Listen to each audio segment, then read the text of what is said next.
Hey, it's Ryan Gillard here at Real Broker, your Calgary realtor. I met with a seller last night and they had all sorts of questions about the commission in Calgary. How does it work? When do I pay it out? How does it all break down?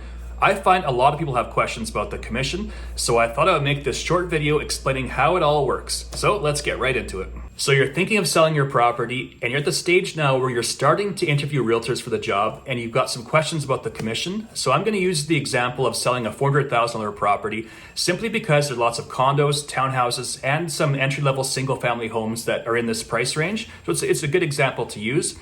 And first things first, by law in Alberta, commission is negotiable.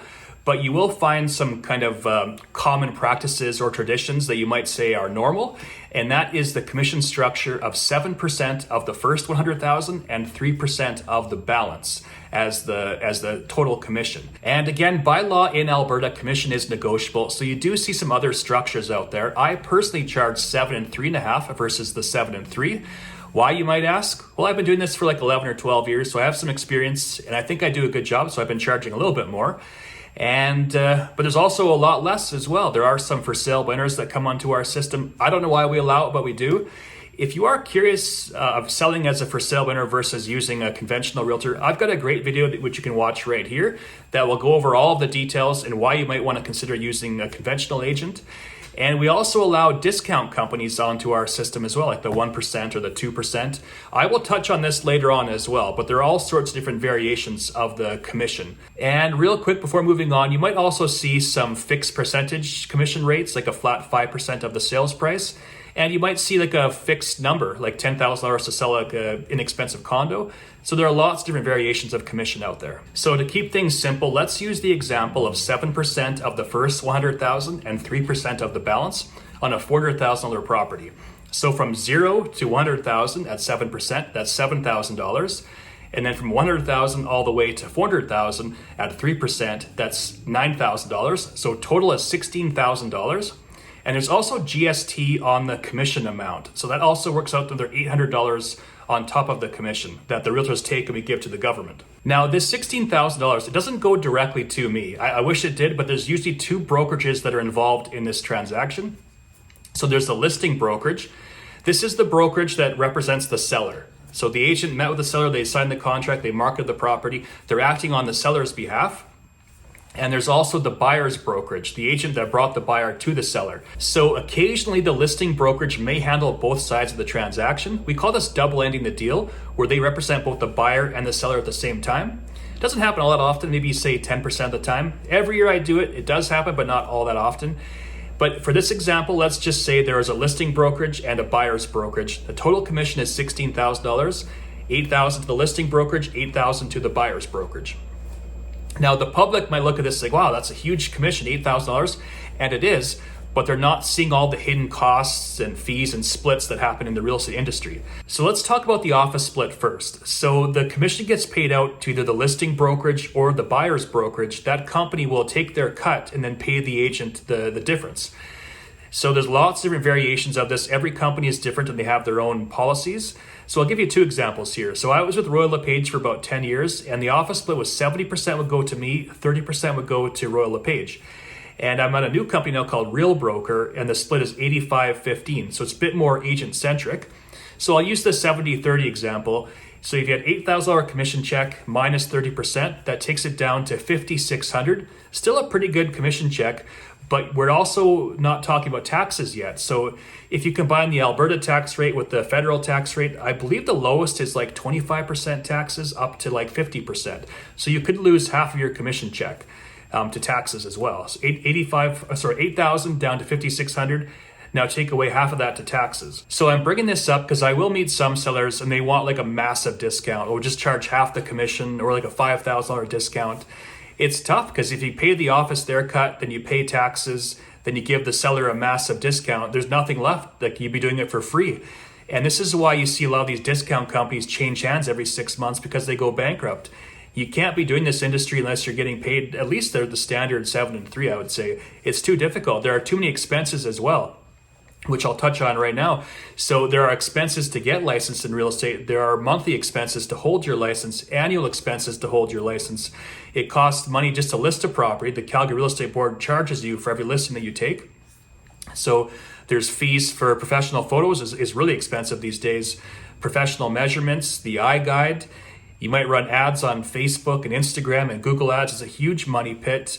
Signage can be expensive, lock boxes. Virtual staging could also be an option. So there's all sorts of add-ons that are in the industry.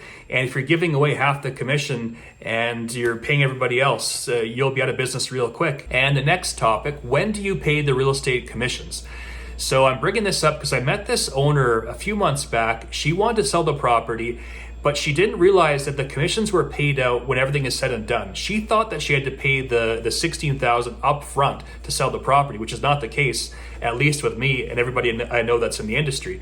So the realtors get paid when everything is said and done. So we list the property, we market it, we take on all those expenses because we're assuming that it sells.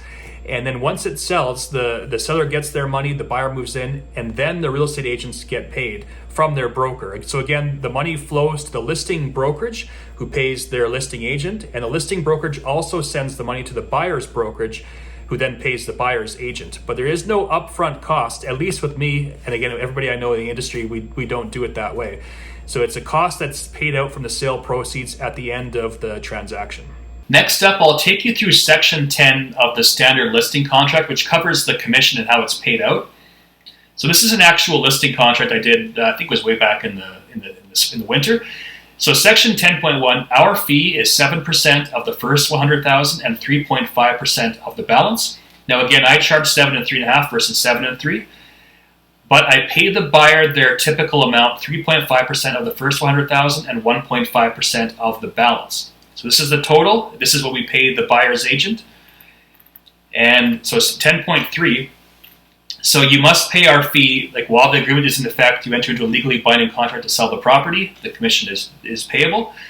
This next clause is kind of hard to understand. It's like a time clause. So say that you have a listing and for whatever reason the listing expires, it doesn't sell. The day after it expires, a buyer comes to you and they want to buy the property. In this case, the commission could be due and payable. Now, there's a time limit. I just use 0 days because I don't want the hassle of this clause in the contract. I should be using like 15 or 30 days. So if this buyer came to this seller and it was within, say I put down 30 days here, for example. If the buyer came to them within that limit and they made an offer and they wanted to buy it, the commission would be due and payable. If it's within this time limit. Again, I use 0 days, so this wouldn't apply for me. I should change this because I've had someone try to screw me with this in the past.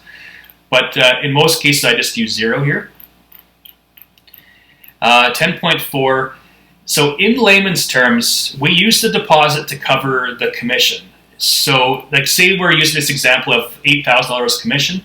If the deposit was $5,000, then we would hold on to that, and then when everything is said and done, the lawyers or the listing brokerage would pay us the remainder of the $3,000.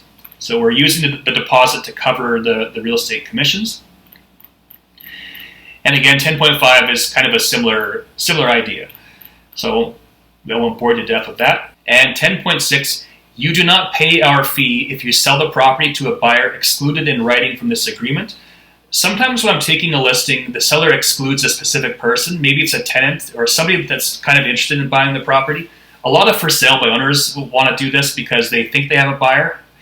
That's kind of common. So you can exclude somebody in writing. You also don't pay the fee if you sign a new listing agreement with a different brokerage. So I'll go back to this time clause. This can apply in this circumstance. So say this was 30 days and after 10 days, a buyer comes to you and they want to buy the property.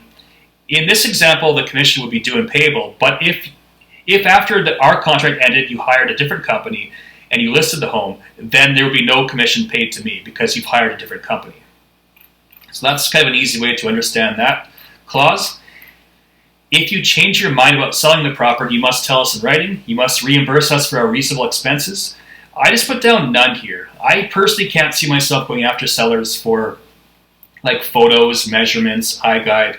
I don't want the headache involved with that, so I just write down none. But everybody is different. You could have an agent that writes in here, if you terminate the listing, you're paying for photos, measurements, the cost to list the home.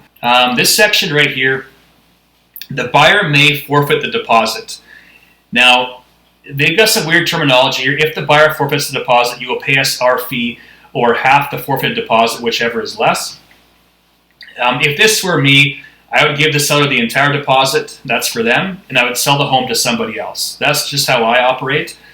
I've only had this happen once in like 12 years, so it's not very common. You agree that all of your interest in the land, buildings, and attached goods may be encumbered for our benefit to secure payment. This means that we can sue you if you decide not to pay the commission. If we have to sue you and we're successful, and you will pay our reasonable enforcement costs, aka lawyer fees and client fees, and we're not supposed to accept any other fees, including finder's fees, referral fees, bonuses, or gifts. That's just a good quick rundown of how the commission works on the listing contract. And we're almost done, but real quick, I should mention this. In the USA right now, there's a huge lawsuit happening. I think it's worth billions of dollars regarding commissions with the real estate transactions.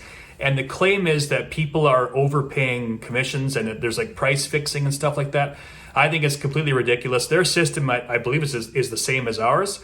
And this lawsuit might come to Canada as well, because there are greedy lawyers out there who ironically are making a lot of money off commission from these lawsuits, even though they're claiming that we're in the wrong with our commissions. So I think it's kind of ridiculous. As you can see from the contract I just went over, it's a legally binding contract. It's clear, it's concise, and it lays out what the total commission is, what the buyer's end commission is, and how it all gets paid out. So that's my take on this lawsuit, and it might come to Canada. It seems whatever happens in Toronto or the USA, it eventually finds its way into Calgary as well. And I can't see it having much traction, in my opinion, because there are lots of options available for sellers. We're not price fixing by any means. You can be a for sale by owner in Calgary and offer like 1 cent commission. There are discount companies like 1% Realty, 2% Realty. You'll even see some higher end commission structures like a flat 7%, 5%, 7 and 3, 7 and 3.5. So there's all sorts of different options. So I can't see that we have a monopoly and that we're price fixing. Again, just my opinion. And the last thing that I'll mention here is just because someone is offering less commission, it doesn't mean that's the best route to go down. Now, the way that I look at it is if they can't negotiate their own commission to earn a living, how well do you think they're going to do negotiating on your behalf for one of your most prized assets? That's kind of how I look at it. And a good question to ask a realtor is, what are you going to do to sell my property? Because I'd say there's a lot of agents out there who will list your home and then vanish. That's one of the biggest complaints against realtors out there. So I actually have a video on this topic, what I do to sell properties, which you can find right here. And that's it for my rundown of the commissions. Thank you so much for watching and have a great day.